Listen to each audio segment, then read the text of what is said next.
আগামী জাতীয় সংসদ নির্বাচন সুষ্ঠু ও নিরপেক্ষ করতে নির্বাচন কমিশনকে তফসিল ঘোষণার আগে এবং পরে করণীয় ৩৬টি প্রস্তাব দিয়েছে বিএনপি।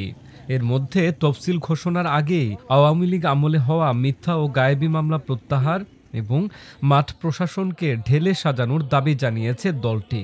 আর ভোটের কমপক্ষে এক সপ্তাহ আগে থেকে ভোট কেন্দ্রে সেনাবাহিনী সহ আইনশৃঙ্খলা রক্ষাকারী বাহিনীর সদস্য মোতায়েন করতে হবে, এই দাবি বিএনপির।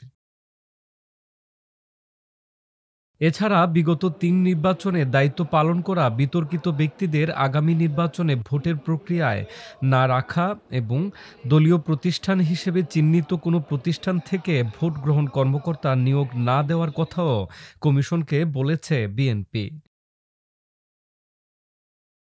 বিএনপির স্থায়ী কমিটির সদস্য আব্দুল মঈন খানের নেতৃত্বে একটি প্রতিনিধি দল গতকাল বৃহস্পতিবার প্রধান নির্বাচন কমিশনার এএমএম নাসির উদ্দিনের সঙ্গে বৈঠকে তাদের প্রস্তাবগুলো উপস্থাপন করেছে।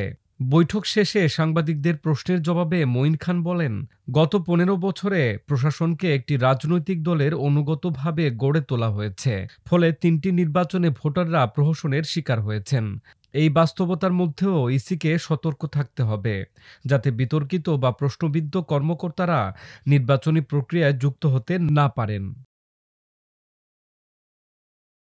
ভোটে অন্তর্বর্তী সরকার, নির্বাচন কমিশন ও প্রশাসনের শতভাগ নিরপেক্ষতা নিশ্চিত করতে এখনই নির্দলীয় তত্ত্বাবধায়ক সরকারের আদলে এই সরকারের ও ইসির দৃঢ় ভূমিকা চেয়েছে বিএনপি।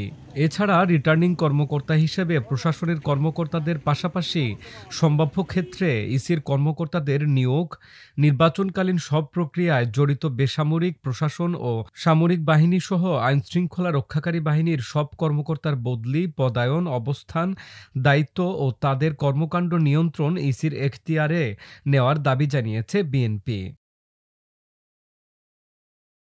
এছাড়া নির্বাচনে ধর্মীয় ও সাম্প্রদায়িকতার বিষবাষ্প ছড়ায় এমন অপপ্রচার রোধ, ভোটারদের প্রভাবিত করে এমন ধর্মীয় প্রলোভন বা ধর্মীয় দণ্ড দেওয়ার ভীতি প্রদর্শন রোধ, যতদূর সম্ভব কম সংখ্যক ভোটার নিয়ে ভোটকেন্দ্র নির্ধারণ, নির্বাচনী আইন ও বিধি পালনে গাফিলতি করলে সংশ্লিষ্ট কর্মকর্তাকে তাৎক্ষণিক প্রত্যাহার করে আইনানুগ ব্যবস্থা নেওয়ার কথা বলেছে বিএনপি।